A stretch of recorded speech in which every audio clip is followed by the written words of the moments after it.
অসম ৰাজ্যিক কৃষি বিপণন পৰিষদৰ দ্বাৰা অনুমোদিত বজাৰ দৰ এনেধৰণৰ লখিমপুৰ বজাৰত লেচেৰা ন্যূনতম মূল্য প্ৰতি কুইণ্টলত ৩,০০০ টকা, অধিকতম মূল্য প্ৰতি কুইণ্টলত ৪,০০০ টকা, পিঁয়াজ ২,৪০০ টকা, ২,৮০০ টকা, জিকা ২,৪০০ টকা, ২,৬০০ টকা, পটল ৩,০০০ টকা, ৩,৭০০ টকা। কামৰূপ বজাৰত বেঙেনা ন্যূনতম মূল্য প্ৰতি কুইণ্টলত ২,৫০০ টকা, অধিকতম মূল্য প্ৰতি কুইণ্টলত ৩,০০০ টকা, বন্ধাকবি ৮০০ টকা, ১,০০০ টকা, তিয়হ ২,০০০ টকা, ২,৫০০ টকা, কেঁচা জলকীয়া ৪,০০০ টকা, ৫,০০০ টকা। গোৱালপাৰা বজাৰত অমিতা ন্যূনতম মূল্য প্ৰতি কুইণ্টলত ১,০০০ টকা, অধিকতম মূল্য প্ৰতি কুইণ্টলত ১,৪৫০ টকা, ৰঙালাও ১,১০০ টকা, ১,২৫০ টকা, বিলাহী ৪,০০০ টকা, ৫,৫০০ টকা, তিতাকেৰেলা ২,৬০০ টকা, ২,৯০০ টকা।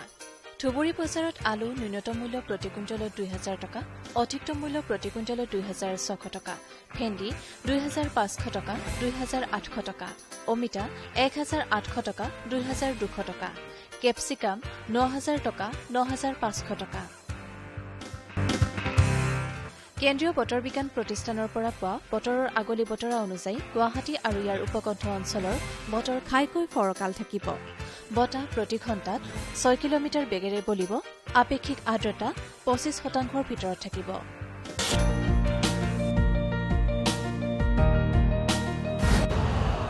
यूरिया का स्वदेशी उत्पादन 70 लाख टन बढ़ाने के लिए 6 उर्वरक संयंत्रों का उद्धार किया जा रहा है। FCIL के गोरखपुर, सिंदरी, तलचर और रामागुंडम संयंत्र, HFCL की बरौनी इकाई और BVFCL की नामरू फोर्थ। सोने पर सुहागा ये है कि देश में अब बनेगा सिर्फ नीम लेपित यूरिया, क्योंकि इससे होगा किसानों का फायदा ही फायदा। अनाज का उत्पादन 10% तक बढ़ेगा। बढ़ेगी 10 से 15% नाइट्रोजन क्षमता।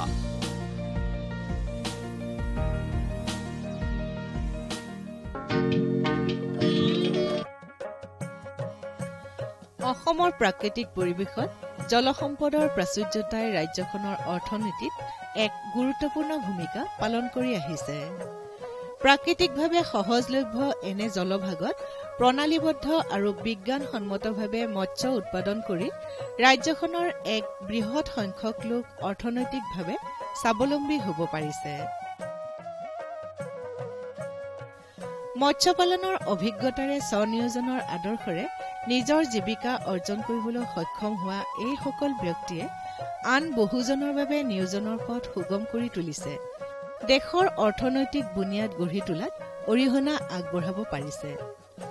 অসমৰ নগাঁও জিলাখন জলসম্পদত চহকী। জিলাখনৰ এই জলসম্পদসমূহত পৰিকল্পিতভাৱে সমন্বিত পদ্ধতিৰে মীন উৎপাদন কৰিবলৈ অসম চৰকাৰৰ মীন বিভাগে আৰু ভাৰত চৰকাৰৰ মীন উন্নয়ন পৰিষদ বা থোৰতে NFDBয়ে মৎস্যপালকসকলক মৎস্য উৎপাদনৰ বাবে দিহা পৰামৰ্শ, প্ৰশিক্ষণ আৰু আৰ্থিক অনুদানেৰে সকলো সময়তে সহায় আগবঢ়াই আহিছে।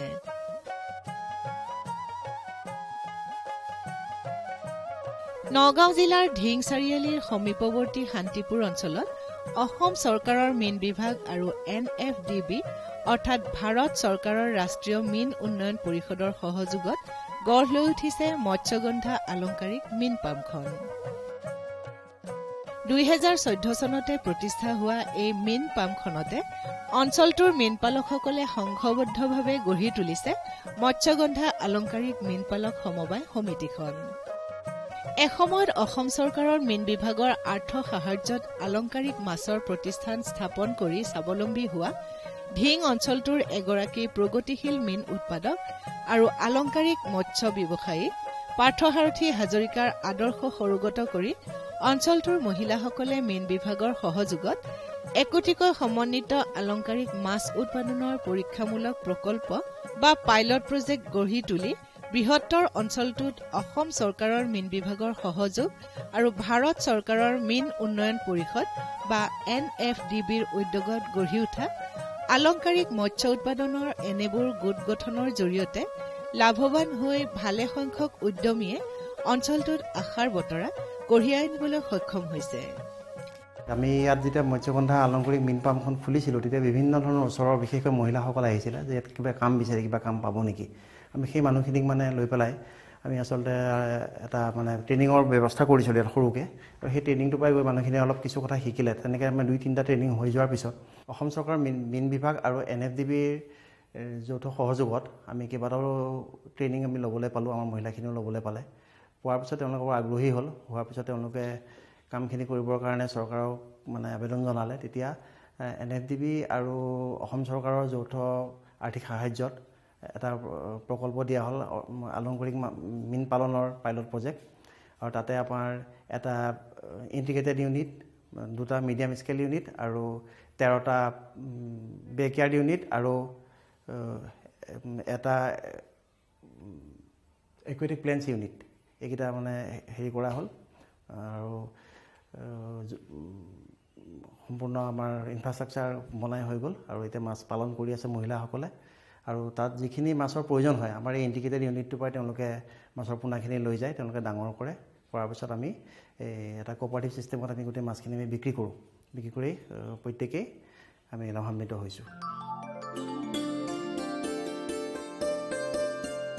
এই পামখনতে অঞ্চলটোৰ যুৱক যুৱতীসকলক আলংকাৰিক মৎস্য উৎপাদনৰ উপযুক্ত প্ৰশিক্ষণ আগবঢ়োৱা হয়।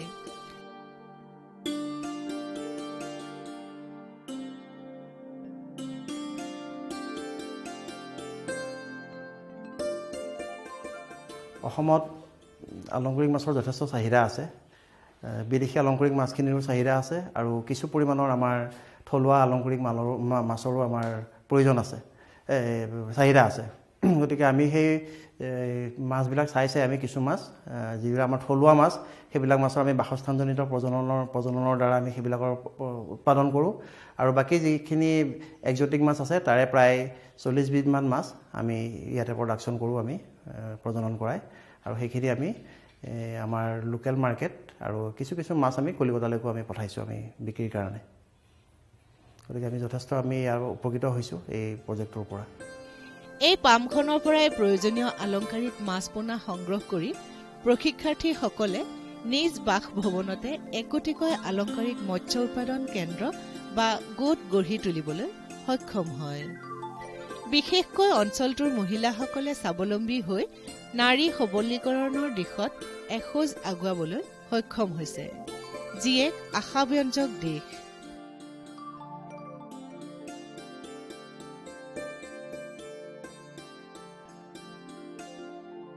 ইয়াত এখন আলংকাৰিক মীন কেন্দ্ৰ স্থাপন কৰিছিলে।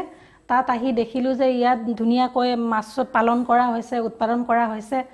সেয়া দেখি মই আগ্ৰহী হ'লোঁ, হৈ ইয়াতে এজনী সদস্যা হ'লোঁ।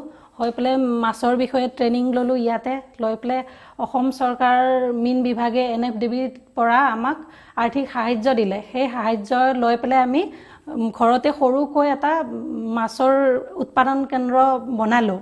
তাৰ পৰাই আমি মাছ উৎপাদন কৰোঁ, কৰি মাহে আমি প্ৰায় 10-11 হাজাৰ ইনকাম হয়, আৰু সেইখিনি কৰি আমি ধুনীয়াকৈ চলি থাকিব পাৰিছোঁ। আৰু আমি আলংকাৰিক মাছৰ বিষয়ে ট্ৰেইনিং কৰিছোঁ ৰহা মহাবিদ্যালয় আৰু গুৱাহাটী বিশ্ববিদ্যালয়ৰ পৰা। তাৰ পৰা ট্ৰেইনিং কৰি আহি আমি যিখিনি জ্ঞান আহৰণ কৰিছোঁ তাৰ পৰাই ঘৰত মাছ উৎপাদন কৰিছোঁ, কৰি সেয়া মাছ আমি বিক্ৰী কৰিছোঁ, কৰি নিজেই স্বাৱলম্বী হৈছোঁ। অসম চৰকাৰৰ মীন বিভাগ আৰু NFDBৰ তৰফৰ পৰা আমি যি আৰ্থিক সাহায্য পাইছোঁ তাৰ পৰা আমি একোটা ঘৰত বেকয়াৰ্ড ইউনিটৰ কাম আৰম্ভ কৰিছোঁ, আৰু বৰ্তমান হৈছে কমপ্লিট। তাতে মাছ উৎপাদন কৰি আমি বহুতখিনি লাভৱান হৈছোঁ। আমাৰ ঘৰতে মীন পালন কৰিবৰ বাবে যিখিনি আমাক পোনাৰ দৰকাৰ হয় আৰু প্ৰশিক্ষণৰ দৰকাৰ হয় সেইখিনি আমি মৎস্যগন্ধা আলংকাৰিক মীন পামৰ পৰাই আহৰণ কৰিছোঁ। আমি সকলো সদস্যাই আহি ইয়াত ট্ৰেইনিং লৈ আমি এটা ঘৰত ইউনিট খুলিলোঁ। সেই ইউনিটটোৰ কাৰণে আমাক চৰকাৰ আৰু NFDBৰ পৰা আমাক সাহায্য দিছিলে। সেই সাহায্যৰ দ্বাৰা আমি নিজে মাছ পুহি আমি মৎস্যগন্ধা মীন পালনৰ পৰা আমি মাছ নি পিনি আমি তাত আমি হেৰি কৰোঁ, উৎপাদন কৰি আমি বিক্ৰী কৰোঁ। পামখনৰ একাধিক মহিলা সদস্যই মীন বিভাগৰ পৰা আৰ্থিক সাহায্য লাভ কৰি ঘৰৰ চৌহদতে পকী টেংক নিৰ্মাণ কৰিবলৈ সক্ষম হৈছে। মৎস্যগন্ধা আলংকাৰিক মীনপালক সমবায় সমিতিখনে মীনপালকসকলৰ পৰা তেওঁলোকৰ নিজা উদ্যোগত উৎপাদিত হোৱা আলংকাৰিক মাছসমূহ ক্ৰয় কৰে আৰু সেইবোৰৰ বিক্ৰীৰ ব্যৱস্থাৰে মৎস্যপালকসকলৰ বাবে বজাৰ সৃষ্টি কৰি দিছে। এনে বজাৰ সৃষ্টিৰে মৎস্যপালকসকলক সমবায় সমিতিখনে দিয়া সুবিধা নিতান্তই উল্লেখনীয় দিশ।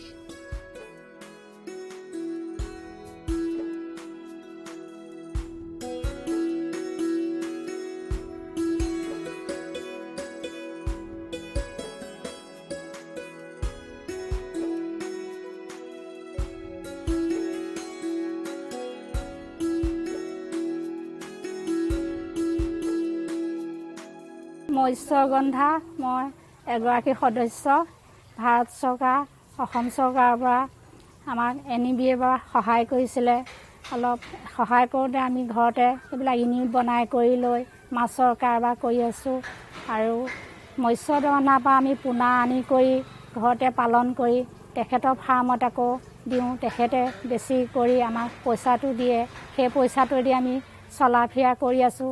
আমি চলা ফিৰাত উপলম্বী হৈছোঁ, স্বাৱলম্বী হৈছোঁ। ঘৰৰ পৰিয়ালখিনিও চলিব পাৰিছোঁ। আমাৰ মহিলা বহুতখিনি তেওঁলোকৰ এইখিনি কাম কৰিছে, কৰাতে বহুতখিনি আগুৱাই গৈছোঁ। যাতে আমাক আৰু অকণমান চৰকাৰে আগুৱাবলৈ বিচাৰে, সেইখিনিতে মই আৰু ভাবিছোঁ আগুৱাই নিয়ে বুলি। আমাক বছৰেকীয়া আমাৰ উপাৰ্জন হৈছে। লকডাউনত আমাৰ বহুতখিনি কিন্তু ক্ষতিপূৰণ হৈছে। তাৰ বাদ বাকী পিছৰ পৰা আমি 15,000 মান, কেতিয়াবা 10,000 মান এনেকৈ লাভ লোকচানৰ মাজে 15,000 10,000 আমি কিন্তু মাহিলী এতিয়া ধৰি লওক পাই আছোঁ। মাছৰ পৰা, মাছৰ উপাৰ্জনৰ পৰা পোনা বিক্ৰী কৰি বা একুৰিয়াম বনাই কৰি সহ এনেকৈ বেচা বিক্ৰী হয়। আমাৰ এতিয়া মোৰ তাত বিশেষতে আগৰখিনি মৰিলে, এতিয়া আছে পিলেটি আছে, গাপি আছে আৰু মলি আছে। এই 3 প্ৰজাতিহে মাছ আছে মোৰ তাত এতিয়া। সেই 3 প্ৰজাতিকে এতিয়া বেচি আছোঁ। আৰু ঠাণ্ডা দিন আহিলে পোৱালিওতো এতিয়া ঠাণ্ডা দিনত নিদিয়ে, গৰম ছিজনতহে পোৱালি দিয়ে। বহাগ মানৰ পৰা পোৱালি দিয়া আৰম্ভ কৰে। আৰু এতিয়া ঠাণ্ডা ছিজনটো পোৱালিটো কম হয়।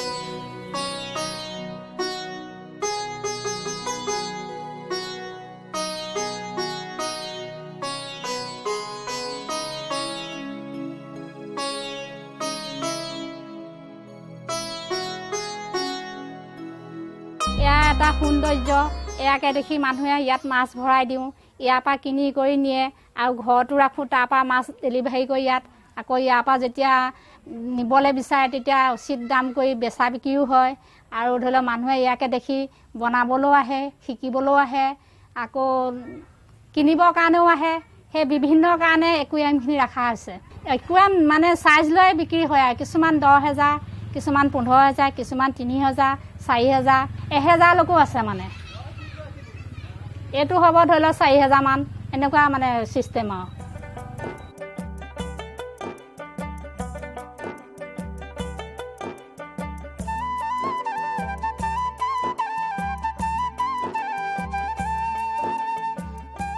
সম্প্ৰতি সমগ্ৰ বিশ্বতে আজি আলংকাৰিক মাছ প্ৰজাতিসমূহৰ চাহিদা আছে।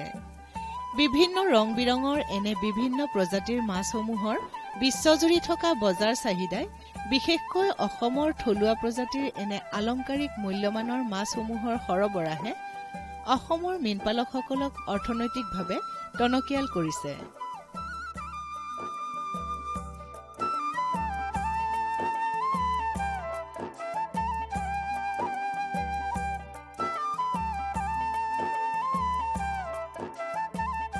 আমাৰ চৰাঘৰ শুৱনি কৰা একুৱাৰিয়ামৰ এনে আলংকাৰিক মাছসমূহৰ নান্দনিক শোভাই বয়স নিৰ্বিশেষে সকলোবোৰ লোকৰে মনত এক প্ৰশান্তিৰ ভাৱ জগাই তোলে।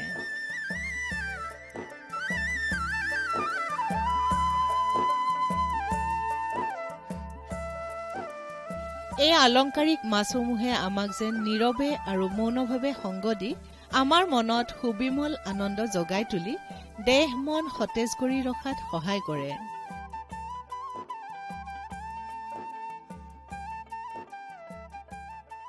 অসমত আলংকাৰিক মাছৰ যথেষ্ট চাহিদা আছে।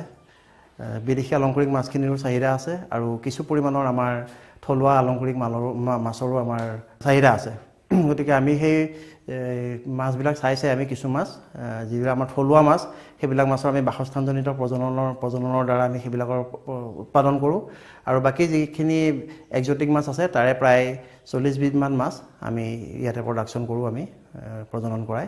আৰু সেইখিনি আমি আমাৰ লোকেল মাৰ্কেট আৰু কিছু মাছ আমি কলিকতালৈকো আমি পঠাইছোঁ আমি বিক্ৰীৰ কাৰণে।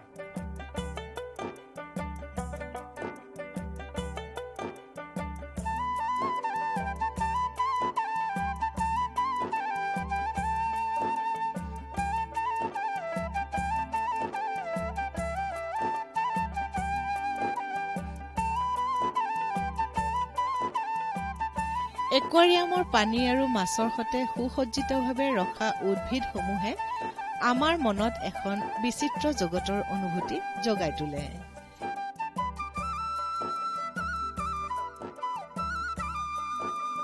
এই একুৱাৰিয়াম হ'ল মানুহৰ নিঃসংগ সময়ৰ সংগী।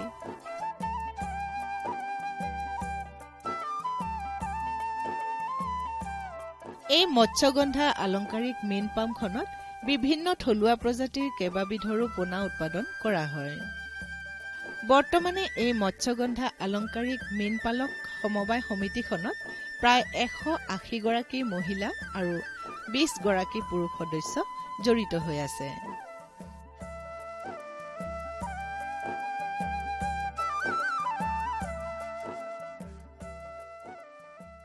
আৰু আমাৰ এই মীন পামৰ লগত গোটেই কালচাৰটোৰ লগত প্ৰায় 200জনমান মানুহ জড়িত হৈ আছে। এই সদস্যসকলে অসম চৰকাৰৰ মীন বিভাগ আৰু ভাৰত চৰকাৰৰ ৰাষ্ট্ৰীয় মীন উন্নয়ন পৰিষদৰ আংশিক অনুদানেৰে নিজা বাসগৃহতে আলংকাৰিক মৎস্য পালনৰ বাবে পকী টেংক আৰু গৃহ নিৰ্মাণৰ যাৱতীয় সামগ্ৰী ক্ৰয় কৰি সমন্বিত আৰু বেকয়াৰ্ড ইউনিট মজলীয়া মাছ পালন প্ৰকল্প গঢ়ি তুলিছে।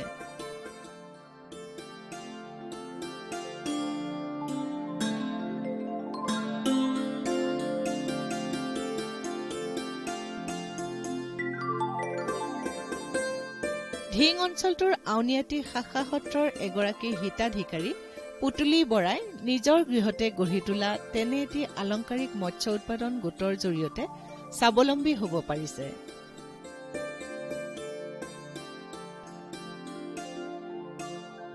আলংকাৰিক মাছৰ বিশ্বজুৰি থকা বজাৰ চাহিদাৰ প্ৰতি লক্ষ্য ৰাখি উদ্যমী যুৱক যুৱতীসকলে মীন বিভাগে আগবঢ়োৱা প্ৰশিক্ষণ গ্ৰহণ কৰি এই আলংকাৰিক মীন উৎপাদনৰ বিভিন্ন দিশত থকা স্বনিয়োজনৰ বিভিন্ন সা সুবিধা আৰু আৰ্থিক অনুদানসমূহ গ্ৰহণ কৰি আলংকাৰিক মাছৰ সৰবৰাহেৰে দেশৰ অৰ্থনীতি টনকিয়াল কৰাত সহায় কৰিব পাৰে। তাৰ উপৰিও আন বহুতৰে আত্মসংস্থাপনৰ পথ মুকলি কৰিব পাৰে।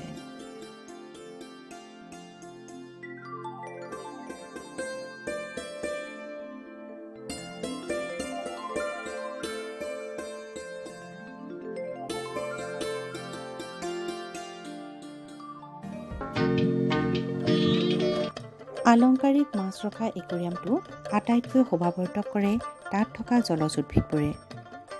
জলজ উদ্ভিদ থাকিলে মাছখিনিয়ে এটা প্ৰাকৃতিক পৰিৱেশ পায়।